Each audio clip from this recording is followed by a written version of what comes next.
Probably one of the best things that the government has provided for us over the years is the choice as to whether or not you want to have a tax-free IRA or 401k plan or a tax-deferred IRA or 401 tax plan.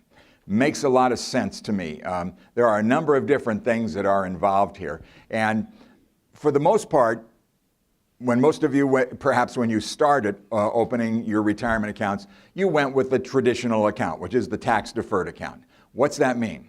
It means that the money that you put in there grows tax-free until you take that money out, and then you're going to have a tax liability. You or your survivors, your beneficiaries, will have a tax liability at that time, okay?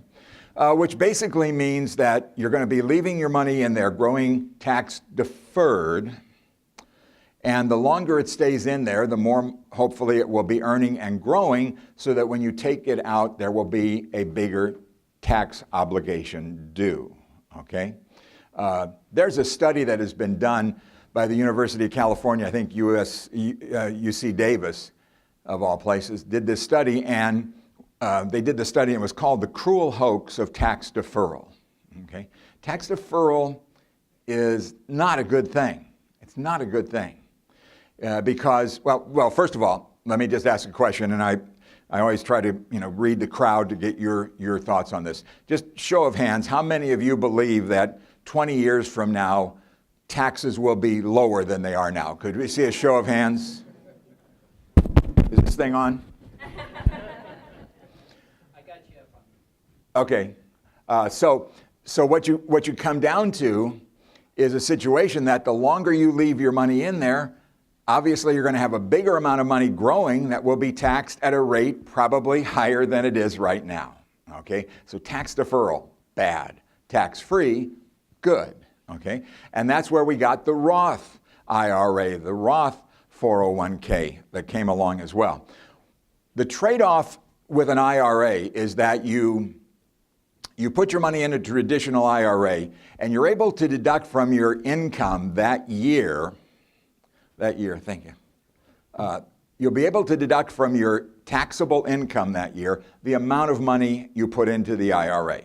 Okay? So if your taxable income's $50,000, you put $2,000 into an IRA, you're only going to be taxed on $48,000, okay? Well, that's nice. That's nice, okay? It's a one-time little benefit. Okay, but again, the government's letting that money grow and let it grow, and when it comes out, it will be taxed at a higher rate. What you get with a Roth IRA or a Roth 401k is just the exact opposite. You get no tax benefit for putting the money in there. You don't get to deduct that from your taxable income that year. But what happens is the money grows then forever tax-free. So that when you decide to take it out, and you don't have to have that mandatory withdrawal that you do when you reach age 70 and a half, when you decide to take the money out, you do it whenever you want to, there's no tax on it. If it goes to your children or your grandchildren, it goes to them with no tax obligation as well. Really is a much better system for us as individuals to get a better tax treatment out of this. So if you have the choice, and unless you're in a particular situation where that year, that makes a big difference in your tax liability to be able to deduct that, which I can't even imagine what that would be, then fine, go with the traditional IRA. But under most circumstances, I would hope that any of you that if you don't have one now, when you open up an IRA in the future, you open up a Roth IRA.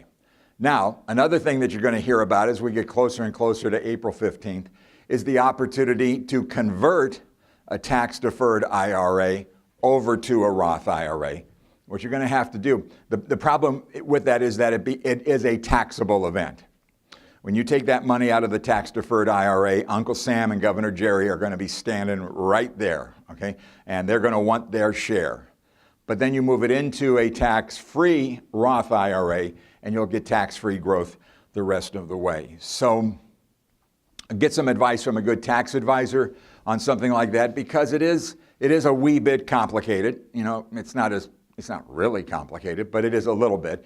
And one of the things I always tell people on IRA conversions to a Roth IRA, talk to your tax professional. It doesn't have to be all or nothing, okay? Very often people will say, well, boy, that's going to bump me up into a real high tax bracket. Okay, have your tax advisor tell you how much you can move without bumping you up into a higher tax bracket, and then you can just do it over a period of time.